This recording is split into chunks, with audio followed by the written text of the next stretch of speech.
The next panel will be moderated by Dominik, and will be with 3 application builders. Dominik, handing to you. Thank you very much. Yeah, like now we've heard a lot about different scaling solutions and different approaches to scaling. And obviously it's a decentralized infrastructure conference, so it makes sense. But what should not come short is the builder's perspective, and basically for whom we actually build these scaling solutions, like for end users, but also for application builders, and what do they actually need? And when we recap a bit on the whole scaling debate or decentralized infra debate since 8 years or so, it's like for good reasons, but most of the time very academic. And so let's try to get real-world use cases and people who build end-user applications, what they think and what they need. And like we have 3 panelists, and the first one is David Phelps, who is the co-founder of JokeRace. David, are you in the room? Yeah, nice. Cool pants. Shit. That's cool. Sid Gandhi, who is building a payment application for mobile payments. And we have Darius building a high throughput, low latency perp-DAX. And Darius, you also, yeah, there you are. Nice. I can just speak for all 3 people. I can fight myself. Nice. Good to see you. That's right, debating myself. That way I win. Yep. Cool. Welcome. And yeah, first, what we are here for is to move the maybe abstract debate a bit more to the user needs. And yeah, I will ask you to maybe also push back on each other, stay polite, but that we have a bit of a discussion. But first, let's do a short round of intros. Maybe Darius, you start. What are you building, and like how do you understand scaling, and or like how do you define it? And one fun fact about you. Yeah, hi, I'm Darius from Vertex. My background's in trading, so I was a trader for close to 20 years before I did Vertex. And Vertex is a perp-DAX. We use spot, we have a borrow lend, so we're trying to have like a much more fully integrated product. And one of the reasons we ran into scaling issues, a lot of like on-chain perp solutions struggle for throughput and latency. Latency is the big one. Obviously, if you've got like a distributed chain, getting confirmation in terms of block times and everything is always going to be slower than it needs to be to operate for HFT. So the solution we have is we have our own in-house sequencer, so it's application specific. It's chain agnostic, so we can deploy across a number of EVMs at once. And we've basically evolved into kind of interoperability layer. So it's one of those things where by trying to fix the first problem, we actually ran into a whole bunch of different solution things we could do. Fun fact, I was a stand-up for 5 years. So that was kind of my sideline while I was doing other things. Can you tell us a joke? Absolutely not. You can pay me. I'll think about it. Only on a professional basis. Nice. Sid, what about you? Yeah, thanks, Dominik. Yeah, my name is Sid Gandhi. I am the CEO and co-founder of Polybase Labs. We're building an app and a network called Pay. Put it simply, it's stablecoin payments with privacy. And the idea behind it is today's stablecoin payment networks, whether you're paying on Ethereum, L2s, Solana, etc., they're all public. If we want to scale seriously to 1 billion users plus, public payments won't work because people don't want their on-chain bank accounts, on-chain spending to be public. And so I think we're really excited about bringing something to market that's super valuable today for people all around the world. And when it comes to scaling, I think a lot about, instead of scaling the infrastructure, I think a lot about scaling the experience. And so I kind of take a different approach. I know a lot of you might be scaling researchers, so kind of deep in the weeds of improving throughput and improving performance. I think about the other way around, which is what is the experience we want the user to have? And actually, a lot of the times, you don't need to optimize a lot of things to achieve the experience that you want. There's kind of other things you can do. So I think throughout this panel, I'll keep mentioning this idea of like scaling the experience and working backwards. So that's kind of my approach to scaling. And then fun fact about myself, early in my career, I was a tech lead at Apple, and I shipped Hey Siri, get me an Uber, which was pretty fun. Nice. Okay, didn't know. Cool. How much did Uber pay for that? Unlike crypto, it's not pay to play. So Yeah, this is why crypto wins. Disappointing. Think see, how I'm much- trying to bring some spiciness already. Think how much Apple could be worth today if only they had done that. I'm David. I'm co-founder of JokeRace. We are on-chain contests. Contests are primitive where people can enter and people can vote, and you can decide who enters and who votes and when they enter and when they vote and how much they pay to enter and pay to vote. So been used for all sorts of things from bracket tournaments and showdowns to hackathons and demo days to grants rounds to artist contests to a lot of marketing contests for creating the best tweet or creating the best meme for different projects, etc., as a way to grow community. The way I think about scalability is like, I would love to see a world where there's a reality TV show on us, and it's the next American Idol, and everyone's watching it, and they're all coming in to vote, and they're paying per vote, and it's generating hundreds of millions of dollars in a single contest in the course of minutes, and you have millions of people all coming to vote, and that would be great. But that's years in the future, and that's not the scalability issue that we have right now. The scalability issue that we have right now is UX. To actually scale to users, we need something that they actually can instinctively use quite easily. And that's really hard, right? That's where you run into wallet issues. So I think stuff like smart wallets is like a big focus for us. Like, how can you just be in the browser, whatever chain you're on, you can create a wallet, double tap Apple Pay, fund it, and use it. Like, that for us is scalability, right? I think is the UX side. The other part of scalability, I think, is regulation. We think a lot about financial incentives and what we are and are not allowed to support, and the constraints that we face. And I think there's a prevailing view right now that crime is the only thing that's legal now, and that we should all just be committing all the crimes that we can because the law no longer exists. And I'm kind of grateful to be in this era because there's a lot of canaries in the coal mine right now, really testing the waters to see how far you can go. And I would not personally be too surprised to see some crackdowns in another year. But it's fun to watch and get to learn and actually see what the actual limits are for the space right now. It's very cool. Thanks. So the first question is about what is the most frustrating part or piece when you look at current infrastructure? Like, as I understood, Darius, for example, you not really use a real blockchain, or like you move away and do have a huge off-chain component, and Sid, I think you also build your own network somehow. So there must be real pain points of the infra that we see today. What are those? Yeah, I actually agree with the UX thing. I think one of the biggest problems in crypto is wallets. Like, if you go and speak to a normie and you say, they say, how can I make some money in crypto? You say, well, I go to this site, load up this wallet, put it in. You sort of make it a shorthand, right? Because you're used to it. The panic you'll get from that friend within about half an hour, they call you and they're like, I pressed the button and all my money's gone. It's not come back. When is it going to appear? And they're just waiting for the block times to clear or whatever, right? It's really horrible. Until like wallet UX is sorted and you can actually get money into the ecosystem and move it around seamlessly, I think the rest of it is kind of a moot point. We're so disconnected from people's bank accounts in the real world and their credit cards that friction is going to hold everything back. And then obviously, we have scalability issues with blockchain, but I think you can solve those. I think the bigger problem is this like wide structural problem we have with wallets and finance and on-ramps. It's like we built for people who love losing their money, but then it turns out that that's not actually the population at large. Shocking. I think that the biggest frustration I've had as a builder with crypto infrastructure is that most of it doesn't work. That's a good point.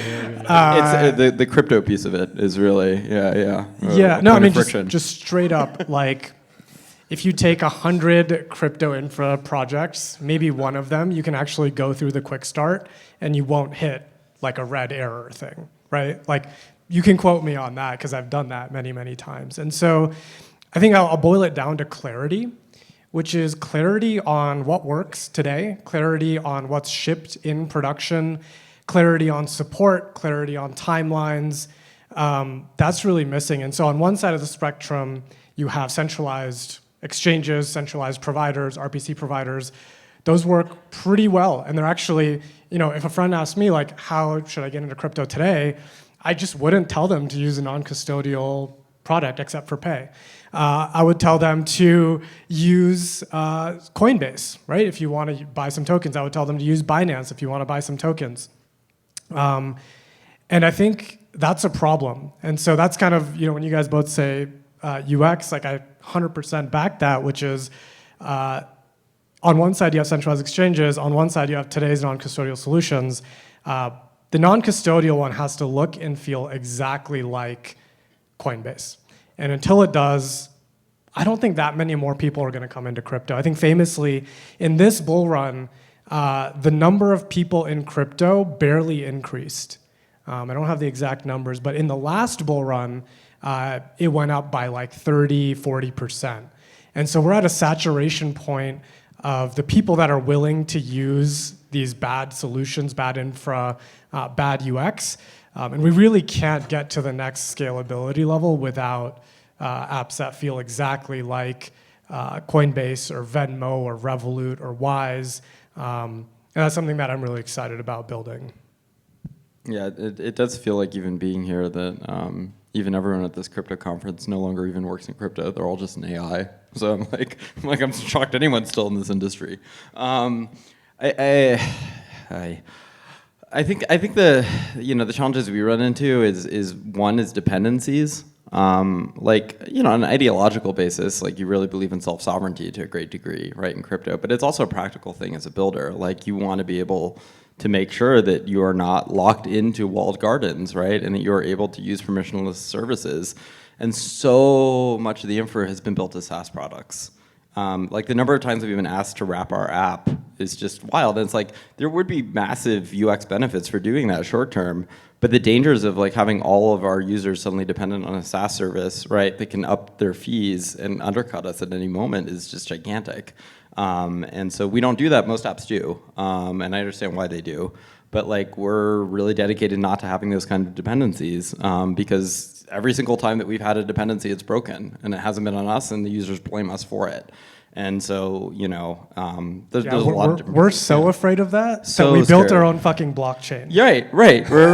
This is the real. Because every other blockchain actually just sucks. This is the But real that's app crazy, chain right? thesis, right? The app chain thesis is like I just don't want the liability of depending on someone else's shitty app chain, 100%. right? And then this is an obvious one, but interop, like the way we're on like 20 different chains, and it's. Crypto is so interesting right now because actually, we're talking about the pains of onboarding someone, but in many ways that's really improved. Like, it's much easier to onboard a net new crypto user than to take someone who's already in crypto and try to get them to use a new chain. Because it's like to onboard your funds onto a new chain as a new user, you can just use Apple Pay or something. But if you need to bridge that over and you're like on an app and like you're not sure where your other fees are and what money you have it on, and it's divided between 3 ones and you have to move it to another. I mean, that UX problem, right, is just like kind of hellish. And so, the funny thing with interop is it's like very much in the mode of like, we just need one more standard. And so like interop itself as a space is now totally fragmented between like 100 different competing interop solutions that can't interoperate with each other. And so I think facing that down is also challenging. Wow. Yeah, that's super interesting that you build your own blockchain out of like when there are 100 solutions out there and like 100 infrastructure, and then if you want to build a product, you need to build your own blockchain. But like what I hear is that like one super important metric or property of these infra solutions would be reliability and maybe somehow maturity, right? So if you try these infrastructure solutions, and we have hundreds of them now, and like if you go over 100 and none of them work really, then that is a real problem. But what else besides like reliability, maturity would be the one metric that you would look for if you would want to build your product there? I mean, honestly, I think some of what got said there is true, but if you work from the other way and accept that every tech solution is going to have a problem at some point, I actually think part of the problem, and Sid mentioned it, is that there's just no product support. I don't know where this culture came from in crypto of zero product support. It was like one of the things that when I was on the trading side, I used to get super angry about. Like, we were trying to provide liquidity to a protocol, and you'd message them in Discord and ask them, like, where's the rewards address? And they refused to give it to you. And you're like, dude, give me the fucking thing I need to make money out of your stuff so that you get a better experience and so do I. And the fact was they just had zero product support culture. So that was like a big win for us at Vertex, where we just had a couple of engineers, mostly one, who dealt with people who were doing integrations. And the rule was like, just be nice and helpful. And the level of custom we got just from being nice and helpful was crazy because the service they get everywhere else is so crappy. And we find that with infra solutions. It's not there's no infra solutions. There's like infinite infra solutions. And then most of them work really well. On the first deploy or whatever, they're fine.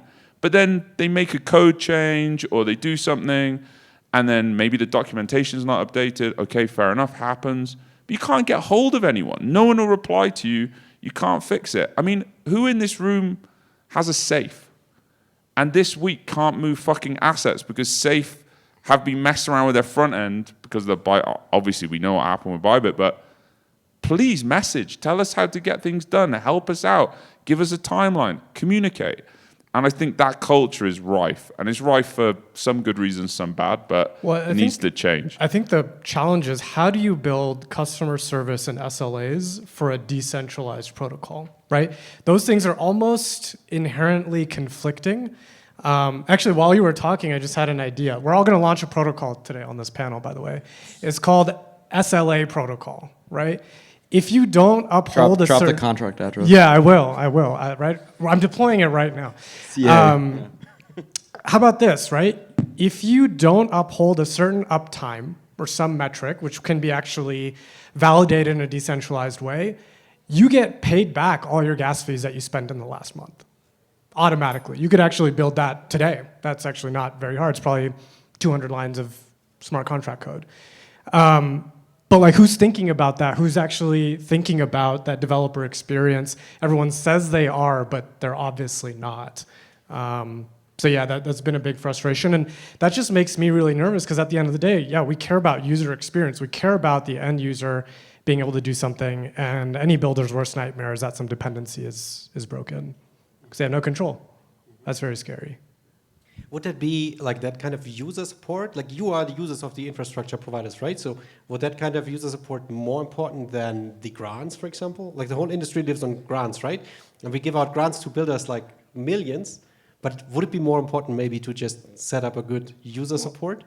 I mean, well, grants are usually given to successful projects. I think that's a whole other kind of, it's like, if you're Base or Kraken and you want to, launch an OP stack, you can get tens of millions of dollars. But if you're like trying to create a consumer app and you want to get $5,000 from anyone, good luck. So that I think there's separate questions there about the grants part. Product support. I mean, yeah, I think it's exactly what you said, which is like there should be, an easy way to be able to access people in a decentralized network. But the biggest issue, I agree, is documentation. Like, there are just so many protocols that are depending on like Telegram chats including us, and like we do this a lot too, but like to be able to communicate with people and like, I don't know, if it's a permissionless system, you should not actually have to be in touch with anyone. You should be able to find it all in the docs. And it should all be publicly available and verifiable, and you should be able to do that on your own. I will say the engineers in our team hate taking calls. Like, that is not what they want to spend their time doing. They want to be able to look at the docs and use stuff themselves and come to their own conclusions without having a salesperson telling them why the thing is great. And so, yeah, I actually think there's almost like a sales culture in crypto that's so pushy that is coming at the expense of actually, being able to create like documentation and sales itself is actually an infrastructure product. It's something that you need to have online that can scale to users. Yeah, I mean, like outside of crypto, you have after sales support, right? I used to be in enterprise sales at Oracle, like in a completely different lifetime. And like after sales support is the bread and butter. That's why people stay with you. And like you said, there's absolutely zero of that, which is scary. So you wish for infra projects to be more corporate in that sense, like SaaS products, right? They have all the like a sales pipeline, after sales support, integration managers, and like I mean, I think like look, it's been like over 15 years since Bitcoin started. Like we're in a different time period now, right? Like launching an EVM clone and just calling it a day and launching a token is like not gonna cut it. And so if you're launching an L2 or you're launching an Alt L1 or whatever, what is your real differentiator besides like, KOLs shilling you on Twitter? This could be a real differentiator, like having an army of actual customer service reps or developer integration reps. Like I don't see any chain using that as differentiation. That would be massive. Do you know a chain that does, like which chain does it the best? Well, like, in terms of support? I think there's an easy answer here, and it's Mega ETH. Like Mega ETH has totally flipped the playbook about how you launch a protocol in a chain. Like until Mega ETH, right, the playbook was always the same. You get users, and if you have a bunch of users, then builders will come. And so you go out and you do airdrop, farming tools, and you try to get liquidity, and you try to do like big community support, and you try to, just like have a brand presence, and you assume if we have this active community, builders will come. And that's not wrong, like that works. And you do need a powerful community, and there's a flywheel, I think, between users and builders, right? But Mega ETH kind of flipped that script completely and said, actually what we're gonna do is we're gonna have a mega mafia. It's gonna be 18 teams. We're gonna personally incubate them. We're gonna spend all our time with these 18 builders doing full product support. We will help them in every single way to get funding, to build their app, to give them feedback, to push them, and we will work with them personally. And if we have the right builders, then that will draw the users in. And I think, look, this all remains to be seen. I think there's virtues to both of these approaches. I think you do want the flywheel of both. You can't, and Mega ETH has obviously done a really good job getting community as well. I think through like a lot of, the fundraising stuff. But like the approach of saying, actually, the solution to this permissionless place where anyone can build is we're going to be super centralized, and we're going to like really just target like a few key people and make sure that we have that aspirational layer of great builders so that everyone else wants to be one of them. I think it really works, and it really makes a lot of sense, and it kind of solves that problem we're talking about of like creating something fully decentralized for anyone to use versus giving like really targeted product support. That's really cool. We have to cut 5 minutes earlier, unfortunately, but one last point for everyone. Like everyone says, like one honest piece of feedback for scaling researchers, what is good and what you wish to be changed. For scaling researchers? Like for the audience, scaling researchers, infra providers. Maybe like always have like an app in mind that your scalability improvements are going to significantly impact. Whether that's like, sign them as a design partner or whatever, or it's just you talk to them every day. Scale with the user experience and with the app in mind. And then I think you'd be surprised that that will apply to a lot of different people automatically. Thanks. Build your own apps if you can. I mean, I said Mega ETH is a close example of that, but Hyperliquid, right, is probably the ultimate.